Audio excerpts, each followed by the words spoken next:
থেকে শুকনো খড়ি করে এনেছি। যে আমার শুকনো খড়িগুলো বাজারে বিক্রি করে তুমি চাল কিনে নিয়ে এসো। আহারে, তোর বুঝি অনেক খিদে পেয়েছে, তাই না রে মা? আর এজন্য তুই সকাল সকাল জঙ্গল থেকে শুকনো খড়ি কুড়িয়ে নিয়ে এলি? হ্যাঁ মা, আমার খুব খিদে পেয়েছে। আর কাল রাতে তো তুমি বললে যে ঘরে কোনো চাল নেই, তাই তো আমি বুদ্ধি করে শুকনো খড়িগুলো নিয়ে এলাম। আচ্ছা ঠিক আছে রে মা, আমি এক্ষুনি এগুলো বাজারে নিয়ে যাচ্ছি। এই অচেনা বনে আমাকে একটা থাকার জন্য আশ্রয় খুঁজে বের করতেই হবে। যাই সামনের দিকে এগিয়ে দেখি কোথাও একটা আশ্রয় জোগাড় করতে পারি কিনা। শোন রে বাবা, আমি অনেক দূরের পথ থেকে এসেছি, আমাকে কিছুদিন থাকার জন্য একটা আশ্রয় দিতে পারবি? আশ্রয়? না না, আমরা নিজেরাই ঠিক মতো খেতে পারি না, আবার তোমাকে আশ্রয় দিলে তো খাবারও দিতে হবে। শুধু তাই নয়, তোমাকে সাথে করে নিয়ে গেলে আমার বউ আমাকে বাড়ি থেকে তাড়িয়ে দিবে। তাই তুমি অন্য কোথাও আশ্রয় খুঁজে দেখো। বাড়িতে কেউ আছিস? আমাকে এক গ্লাস পানি দে তো, গলাটা বড্ড শুকিয়ে গেছে। এই নাও ঠাম্মি তোমার পানি, আর এই পাকা কলাটা তুমি খেয়ে নাও। কি রে দিদি ভাই, আমি তো শুধু পানি চেয়েছি, তুই আমাকে পাকা কলা খেতে দিচ্ছিস কেন?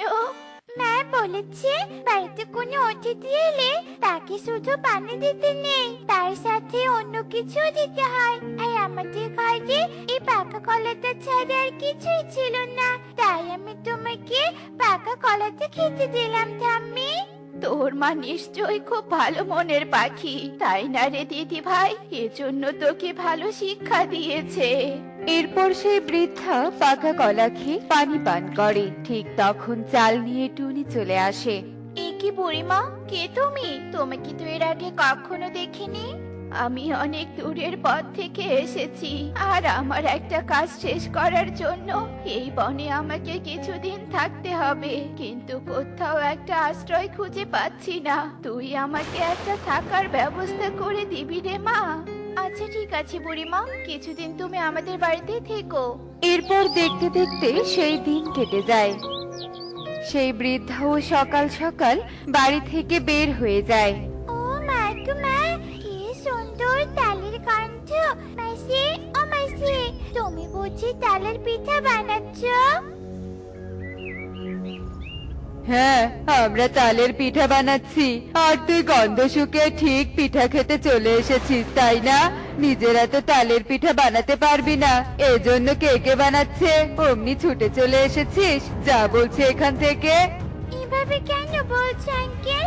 আমি তো এমনিতেই জিজ্ঞেস করছিলাম, তাছাড়া মোটেও আমি পিঠা খেতে আসিনি। আমি তো কনককে ডাকতে এসেছিলাম, আর তোমরা আমাকে কতগুলো কথা শোনালে।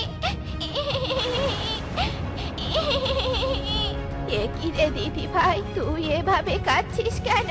কি হয়েছে তোর? বল আমাকে বল। এরপর টুকি মিনু বৃদ্ধাকে কালুর দুর্ব্যবহারের কথা খুলে বলে। কাঁদিস না রে দিদি ভাই, চল আমরা বাড়িতে ফিরে যাই। এরপর টুকি ও মিনু বৃদ্ধা বাড়িতে চলে আসে, আর এভাবে দেখতে দেখতে রাত হয়ে আসে।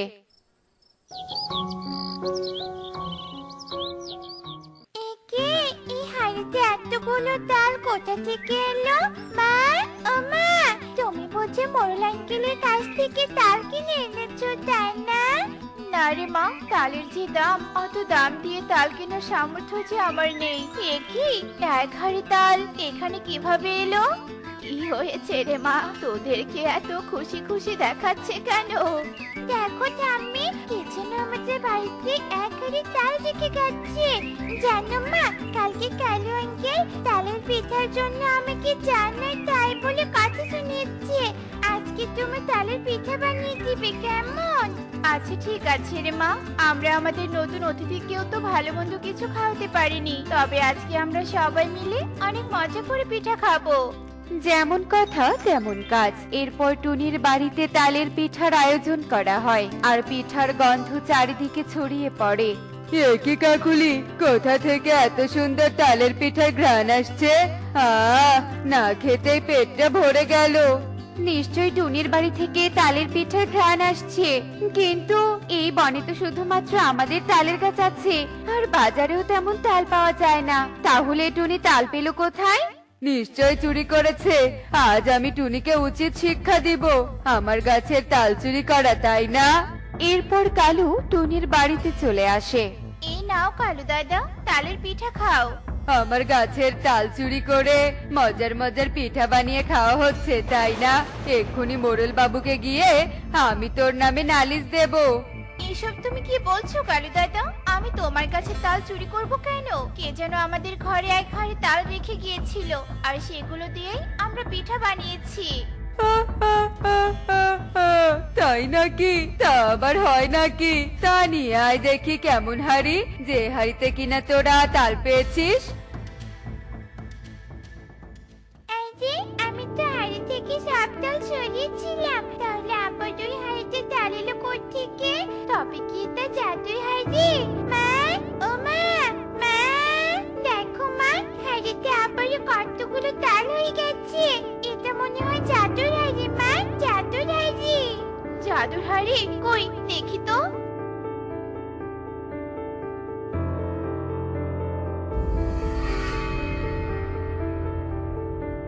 ওরে বাবা, এটা তো মনে হচ্ছে সত্যি কোনো জাদুর হাড়ি। তার মানে টুনি ঠিক কথাই বলেছে।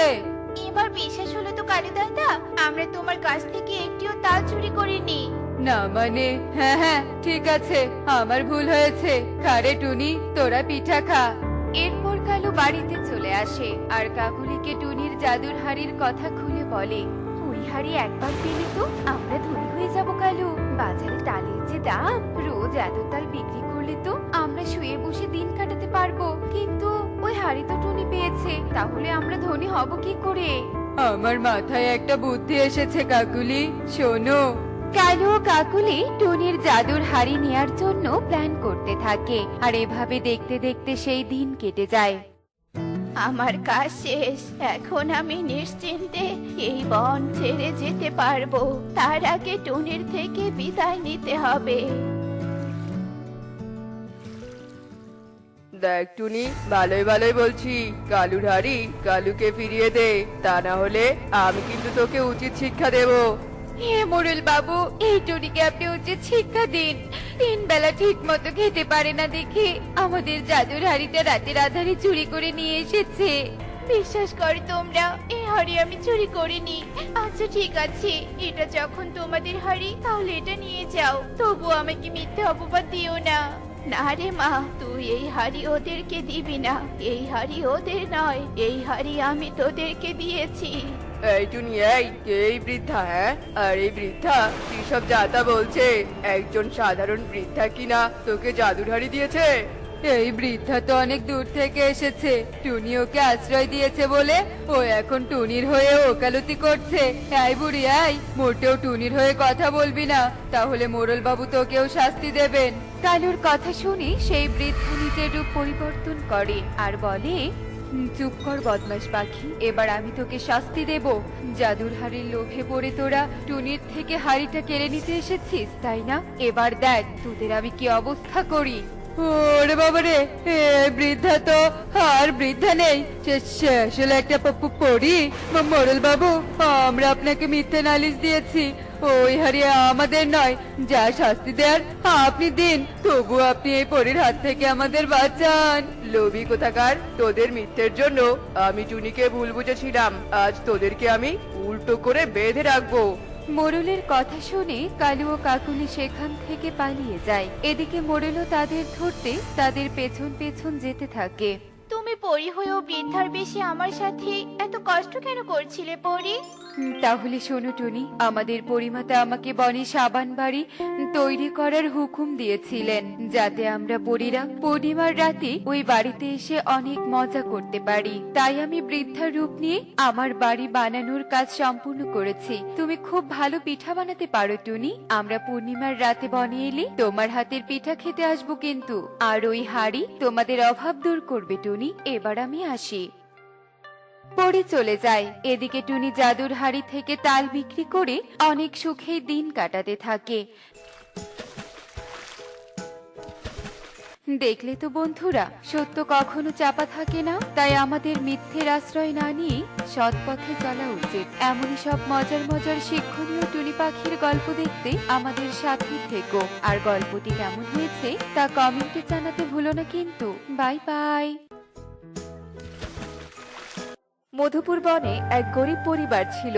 সেই পরিবারে টোনা শত চেষ্টা করলেও ধনী হতে পারছিল না। টোনা সাধারণত মাটির হাঁড়ি পাতিল বানিয়ে বাসাতেই বিক্রি করত। কিরে টোনা, তোর হাড়ি বানানো কত দূর? আমরা যে হাড়ি নিতে এলাম। ময়ূরী দিদি, ওই যে ওইখানে হাড়ি বানানো আছে, তোমরা কোনটা নিবে দেখে দেখে নাও। আচ্ছা ঠিক আছে টোনা। এরপর ময়ূরী আর সুখী তাদের পছন্দ মতো সেখান থেকে দুটো হাঁড়ি নেয়। টোনা, এই টোনা, এই হাড়ি দুটো খুব সুন্দর। তা এই দুটোর দাম কত রে? এগুলো তো 150 টাকা করে বিক্রি করি, তোমরা চাইলে 100 টাকা করে দিতে পারো। আচ্ছা ঠিক আছে। সত্যি রে টোনা, তোর কপালটা অনেক খারাপ। তুই এত সুন্দর হাড়ি বানিয়েও ধনী হতে পারছিস না। বনের সবাই তো তোর কাছে হাড়ি কিনে নিয়ে যায়। কি আর করবো ময়ূরী দিদি, কষ্ট করতে তো আর কম করছি না, তবুও যেই গরিব সেই গরিবই রয়ে আছি। আচ্ছা ঠিক আছে রে, আমরা এখন আসি টোনা। এই বলে সুখী ও ময়ূরী সেখান থেকে চলে যায়। টোনা, তোমার কাজ শেষ? আমার যে আর এই এক খাবার খেতে ইচ্ছে করছে না। কতদিন থেকে ভর্তা ভাত খাচ্ছি, একটু ভালো খাবার এনে দিতে পারো না বুঝি? ভর্তা ভাত যে পাচ্ছি এটাই আমাদের অনেক, অনেকে তো এটাই পায় না। বড্ড খিদে পেয়েছে, যাও ভাত আনো। হ্যাঁ হ্যাঁ আনছি, তোমাকে বলেই বা কি হবে, আমাদের ভাগ্যটাই খারাপ, সৃষ্টিকর্তা হয়তো তাই লিখে রেখেছে। টুনি এসব বলতে থাকে আর টোনার জন্য প্লেটে খাবার বাড়তে থাকে। টুনি খাবার বেড়ে টোনার সামনে এনে রেখে দেয়। নাও, পেট ভরে ভাত খাও। এরপর টোনা ভাত খেয়ে তার বিছানায় শুয়ে পড়ে। আর এভাবেই সেই দিনটি কেটে যায়। পরের দিন টোনা তার কাজ করতে থাকে আর তখনই টিয়ে টুনিদের বাসায় আসে। কি গটিয়ে দিদি, প্লেট নিয়ে কোথায় গিয়েছিলে? আমাদের বনে এক জাদুকর এসেছে, উনি সবার ভাগ্য বদলে দেয়। ওনার জন্য কিছু খাবার নিয়ে গিয়েছিলাম আর আশীর্বাদ নিয়ে এলাম। তোরাও চাইলে জাদুকরের কাছে যেতে পারিস। এখন দে তো আমাকে একটা হাড়ি দে। টুনি, টুনি, আসো আমরা বনের জাদুকরের কাছে যাই, দেখি যদি আমাদের ভাগ্যটা বদলে যায়। আচ্ছা গো, চলো টোনা। এই বলে টোনা ও টুনি জাদুকরের কাছে যাওয়ার উদ্দেশ্যে রওনা হয়। আর এক পর্যায়ে টোনা ও টুনি জাদুকরের কাছে চলে আসে। তারা এসে দেখতে পায় জাদুকর নিশ্চিন্তে ঘুমিয়ে আছে। টোনা, জাদুকর তো ঘুমিয়ে আছে, ওনার ঘুম ভাঙা আমাদের উচিত হবে না। আমরা বরং ওনার ঘুম ভাঙার অপেক্ষা করে থাকি। এরপর টুনি ও টোনা জাদুকরের ঘুম ভাঙার অপেক্ষায় তার পাশেই বসে থাকে। আর কিছুক্ষণের মধ্যেই জাদুকরের ঘুম ভেঙে যায়। এ কি, তোরা এখানে কখন এলি তোরা? আমরা অনেকক্ষণ আগে এসেছি। তা তোরা আমাকে ডাকবি না? আমরা চাইনি যে আমাদের কারণে আপনার ঘুম নষ্ট হোক, আমরা আপনার ঘুম ভাঙার অপেক্ষায় ছিলাম। বাহ, তোরা তো অনেক ভালো মনের পাখি। তা তোরা আমার কাছে কেন এসেছিস? আমরা আমাদের ভাগ্য বদলাতে এসেছি জাদুকর। আমরা শুনেছি আপনার নাকি অনেক শক্তি। এরপর টুনি ও টোনা জাদুকরকে তাদের সব কষ্টের কথা খুলে বলে। বুঝতে পেরেছি তোদের কষ্ট। শোন, তোরা এক কাজ কর, বনের গভীরে এক পুরনো বাড়ি আছে, সেই বাড়িতে গিয়ে দেখতে পাবি এক উপকারী পাতাকপি। ওই উপকারী পাতাকপি তোদের উপকারে আসবে, ও ভাগ্য বদলে দিবে। আমি এবার আসি। কোথায় যাচ্ছেন জাদুকর? আমি পাশের বনে যাচ্ছি, সবারই আমার প্রয়োজন, তাই আমার আসতে কয়েকদিন বা কয়েক মাসও লাগতে পারে। আচ্ছা ঠিক আছে জাদুকর, আপনি যেতে পারেন। টুনি, টুনি, চলো আমরা সেই পুরনো বাড়ির উদ্দেশ্যে রওনা দেই। এরপর টুনি ও টোনা জাদুকরের বলা সেই পুরনো বাড়ির উদ্দেশ্যে গভীর বনে যেতে থাকে। যেতে যেতেই এক সময়ে তারা পুরনো বাড়িতে চলে আসে। টোনা, এই বাড়ির কথাই মনে হয় জাদুকর বলেছিল। চলো ঘরের ভিতরে গিয়ে দেখি কোথায় সেই উপকারী পাতাকপি আছে। ঘরের এক কোণায় তারা দেখতে পায় সেই উপকারী পাতাকপি। তারা পাতাকপি নিয়ে তাদের বাসায় ফিরে আসে। পাতাকপি, তুমি আমাদের অভাব দূর করে দাও আর অনেক ধনী বানিয়ে দাও। কি হলো পাতাকপি, তুমি আমাদের ধনী বানিয়ে দাও। এ কি টুনি, পাতাকপি তো আমাদের কোনো কথাই শুনছে না। আমিও তো কিছুই বুঝতে পারছি না টোনা। জাদুকর তো বললো এই পাতাকপি আমাদের ভাগ্য বদলে দিবে, তবে কি জাদুকর আমাদের মিথ্যে বললো? অযথা জাদুকর আমাদের মিথ্যে বলতে যাবে কেন বলো তো? আচ্ছা, আমরা কাল সকাল চেয়ে দেখবো, যদি কিছু না দেয় তবে ভাববো জাদুকর আমাদের মিথ্যে বলেছে। এভাবেই টুনি আর টোনা নিজেদের মাঝে কথা বলতে থাকে, আর দেখতে দেখতে সেই দিনটি কেটে যেয়ে পরের দিন সকাল হয়ে আসে।